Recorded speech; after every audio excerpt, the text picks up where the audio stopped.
नमस्कार, स्वागत है आप सभी का आपके अपने YouTube चैनल GSM क्लासेस में। मैं सियाराम वर्मा फिर आप लोगों के सामने एक बार उपस्थित हूँ गणित विषय के साथ, जिसमें मैं आज लेके आया हूँ एक नया चैप्टर जिसका नाम है क्या, द्विघात समीकरण। तो आज हम द्विघात समीकरण के बेसिक चीजों के बारे में बात करेंगे, जहां से आपके चैप्टर की होती है क्या शुरुआत। लेकिन इसके पहले आप हमारे चैनल पर पहली बार आए हुए हैं और अभी तक चैनल को सब्सक्राइब नहीं किया है तो चैनल को सब्सक्राइब कर लें, बेल आइकन प्रेस कर लें, और अभी वीडियो को नहीं लाइक किए हैं तो वीडियो को भी लाइक कर लें और शेयर कर दें अपने दोस्तों में। तो देखते हैं आज का जो चैप्टर है द्विघात समीकरण, जिसको इंग्लिश में क्या कहते हैं, क्वाड्रेटिक इक्वेशन। तो द्विघात समीकरण होता क्या है, उसमें सबसे पहले क्या चीजें होती हैं इसके बारे में हम बात करते हैं। तो सबसे पहले हम आपको बताएंगे क्या, द्विघात बहुपद। क्या बताएंगे, द्विघात बहुपद।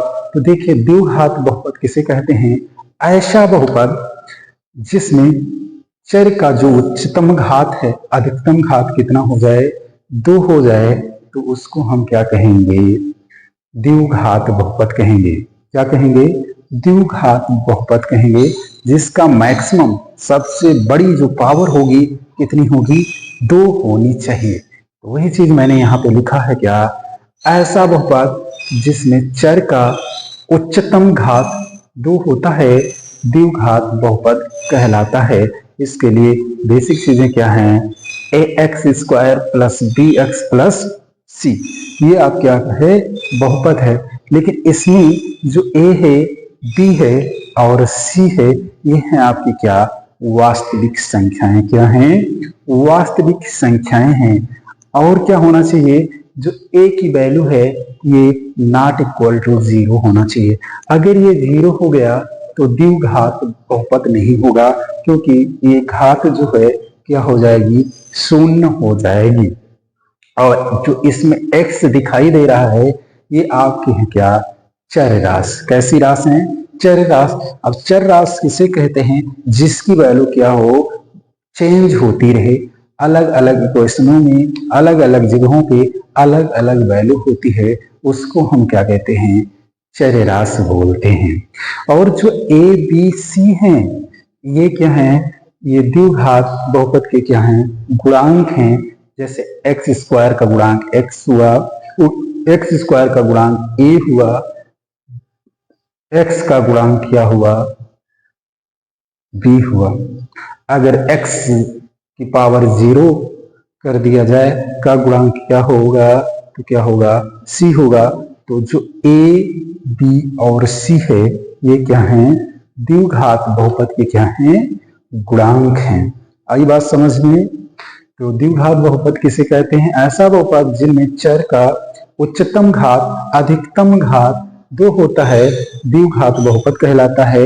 ax² plus bx plus c, जहां a b c वास्तविक संख्याएं हैं, a नॉट इक्वल टू 0 और x क्या है, आपकी चर राशि है। a b c क्या हैं, ये द्विघात बहुपद के क्या हैं, गुणांक हैं, जिनको कहते हैं इंग्लिश में क्या, कोफिशिएंट। क्या बोलते हैं, कोफिशिएंट। अब आते हैं हम क्या, द्विघात समीकरण। समीकरण किसे कहेंगे, अगर जो ये बहुपद है ax² plus bx plus c, ये जो द्विघात बहुपद है, अगर ये क्या हो जाए, px क्या हो जाए, px क्या हो जाए, ये द्विघात बहुपद हो जाए और px बराबर क्या हो जाए, 0 हो जाए। क्या हो जाए, 0 हो जाए, तो उसको हम बोलते हैं क्या, द्विघात समीकरण। क्या बोलते हैं, द्विघात समीकरण कहा गया। क्या, यदि px एक द्विघात क्या हो, बहुपद हो, क्या हो, ये इतना क्या दिया जाए, द्विघात बहुपद px बराबर लिख दिया जाए, और ये जो px की जो वैल्यू है ये क्या हो जाए, 0 हो जाए, अर्थात px बराबर क्या हो जाए, 0 हो जाए, तो जो आपका इक्वेशन बनेगा वो द्विघात समीकरण कहलाएगा। देखिए, अगर px बराबर लिखा जाता है ax² plus bx plus c, और जब लेते क्या px बराबर 0, तो बनता क्या, a x square plus b x plus c बराबर क्या होता, शून्य होता, जो आपको यहाँ पे नजर आएगा। A x square plus b x plus c बराबर क्या, 0। ये है हमारा क्या, द्विघात समीकरण। क्या है, द्विघात समीकरण। देखिए इसमें क्या कंडीशन है, एक नॉट इक्वल टू क्या होना चाहिए, 0 होना चाहिए। ए की वैल्यू 0 नहीं होनी चाहिए। अगर ए की वैल्यू 0 हो जाएगी तो द्विघात समीकरण नहीं होगा। अब देखिए जब ये 0 नहीं होगा तब ये क्या कहलाएगा, द्विघात समीकरण कहलाएगा। एक आपका होता क्या है, विविध कर। क्या होता है, विविध कर। जो वैल्यू होती है बी स्क्वायर माइनस 4ac, क्या होती है, बी स्क्वायर माइनस 4ac को हम क्या कहते हैं, विविध कर कहते हैं। विविध कर को हम किससे डिनोट करते हैं, प्रदर्शित करते हैं, उसको हम कैपिटल डी से लिखते हैं। कैसे लिखते हैं, कैपिटल डी से। तो डी बराबर होता क्या है, बी स्क्वायर माइनस 4ac। क्या होता है, बी स्क्वायर माइनस 4ac। देखिए इसके बाद क्या आते हैं, इसको सॉल्व करने के लिए एक गणितज्ञ थे श्रीधराचार्य। श्रीधराचार्य, और उन्होंने एक सूत्र दिया था, उसी को हम क्या बोलते हैं, श्रीधराचार्य सूत्र। इसी को हम बोलते हैं क्वाड्रेटिक इक्वेशन, द्विघात समीकरण सूत्र भी इसी को बोलते हैं। कभी कभी पेपर में आ जाता है कि द्विघात समीकरण सूत्र लिखिए, तो ध्यान रखिए जो श्रीधराचार्य सूत्र है उस सूत्र को हम क्या कहते हैं, द्विघात समीकरण सूत्र बोलते हैं। होता क्या है, x बराबर minus b plus minus under root b square minus 4ac upon 2a। इससे हम गुणनखंड करते हैं और सॉल्व करते हैं किसी के मूल को। अगर कोई चीज दी जाएगी, कोई इक्वेशन, उसको हम कंपेयर किससे करेंगे, a x square plus b x plus c, और यहां से वैल्यू निकालेंगे ए की, बी की और सी की, और वो वैल्यू उठा के इसमें रख देंगे। जो वैल्यू आएगी वो हमारी हो जाएगी एक्स के क्या हो जाएंगे, मूल। एक बार लेंगे क्या, धनात्मक, एक बार लेंगे ऋणात्मक, क्योंकि स्क्वायर में है तो इसके कितने मूल होंगे, 2 मूल होंगे।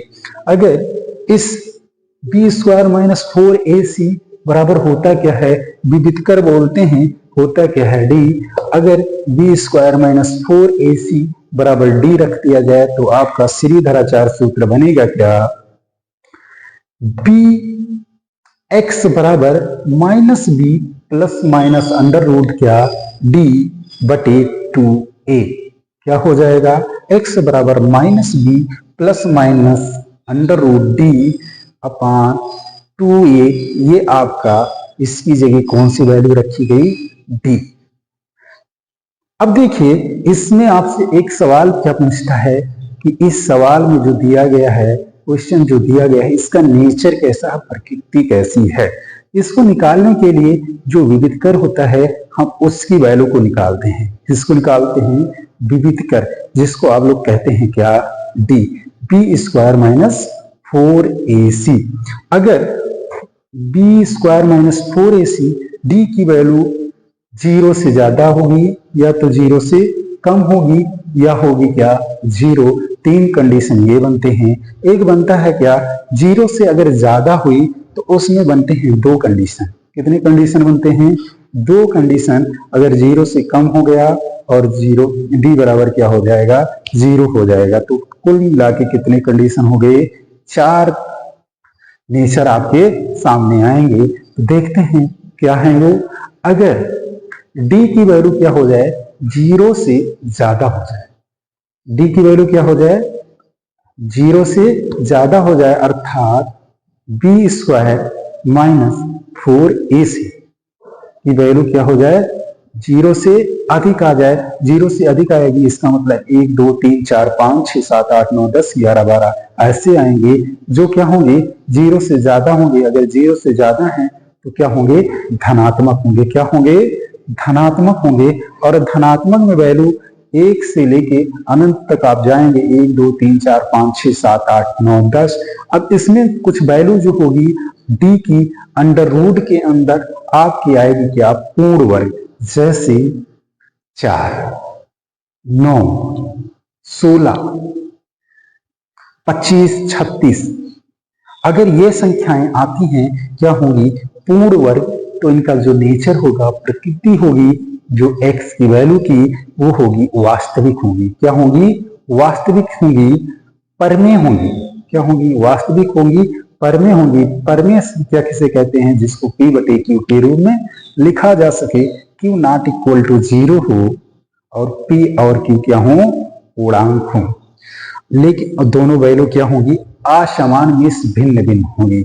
दो वैल्यू आएंगे, दो आंसर आएंगे, वो दोनों असमान होंगे, अलग अलग होंगे, लेकिन परमेय होंगे, वास्तविक होंगे। लेकिन अगर 4, 9, 16, 25, 36 ना आए, तो इसके बाद आएंगे क्या, ऐसी संख्याएं आएंगी 2, 3, 5, 7, 10, 8, ऐसे संख्याएं आएंगी। अगर वो संख्याएं होंगी तो वो कैसी होंगी, वो पूर्ण वर्ग नहीं होंगी। क्या होंगी, पूर्ण वर्ग नहीं होंगी। जब पूर्ण वर्ग नहीं होंगी, लेकिन 0 से क्या होंगी, ज्यादा होंगी, अर्थात क्या होंगी, धनात्मक तो होंगी, तो उनका नेचर क्या होगा, पर संख्याएं जो होंगी वास्तविक होंगी। क्या होंगी, वास्तविक होंगी, लेकिन क्या होंगी, अपरमेय होंगी। क्या होंगी, अपरमेय होंगी। और वैल्यू जो होगी, आंसर जो आएंगे, दोनों असमान होंगे, अलग अलग होंगे। फिर डी की वैल्यू हो सकती है, क्या हो जाए, 0 से छोटी हो जाए, अर्थात 0 बड़ा हो जाए डी से। अगर ऐसा हुआ तो डी की वैल्यू क्या होगी, माइनस में होगी, -1, -2, -3 ऐसे आएंगे, है ना। अगर ऐसे आए तो जब अंडर रूट की वैल्यू, इसके अंदर ये डी की वैल्यू जो लिखी जाएगी, ये माइनस में लिखी जाएगी, तो ये होते हैं क्या, काल्पनिक होंगे। कैसे होंगे, काल्पनिक होंगे। फिर इनको आपको आगे सॉल्व नहीं करना है, यही केवल आपको बता देना है, तो क्या होंगे, काल्पनिक हो जाएंगे। अगर ये भी हो सकता है कि डी की वैल्यू क्या आ जाए, शून्य आ जाए, डी की वैल्यू क्या हो जाए, शून्य हो जाए, अर्थात डी बराबर क्या, 0, d² - 4ac की वैल्यू जो है वो शून्य आ जाए। अगर शून्य आ गया तो क्या होगा, शून्य आएगा तो जो नेचर होगा सवाल का, वो होगा क्या, वास्तविक। क्या होंगे, वास्तविक होंगे, परमेय होंगे। क्या होंगे, परमेय होंगे। और क्या होंगे, दोनों जो वैल्यू होगी वो सेम आ जाएगी, मीन्स बराबर हो जाएंगे। क्या होंगे, बराबर होंगे। तो आपके इस चैप्टर में द्विघात सूत्र में आपके बेसिक चीजें इतनी ही थी। आपसे सवाल पूछेगा, इनमें से बहुविकल्पीय में भी पूछ लेगा, 1-2 नंबर के सवाल पूछ लेगा, तो इसको आप बहुत बेहतर तरीके से इस वीडियो को देखिएगा, समझिएगा, और कमेंट में हमें जरूर बताइएगा कि आपको ये वीडियो कैसी लगी। हम आपको मिलेंगे अगले वीडियो में सवालों के साथ, बहुत सारे सवालों के साथ। तब तक आप हमारे साथ बने रहें और वीडियो को लाइक कर दें। चैनल को अभी तक सब्सक्राइब नहीं किए हैं तो चैनल को सब्सक्राइब कर लें और वीडियो को ज्यादा से ज्यादा शेयर कर दें। बेल आइकन जरूर प्रेस कर दीजिएगा कि इनके सवालों के जो क्वेश्चन के होंगे वीडियो आने वाले, उनके नोटिफिकेशन आपको बहुत जल्द मिल जाया करेंगे। मिलते हैं दूसरे वीडियो में, तब तक के लिए जय Hind. Thank you for watching this video.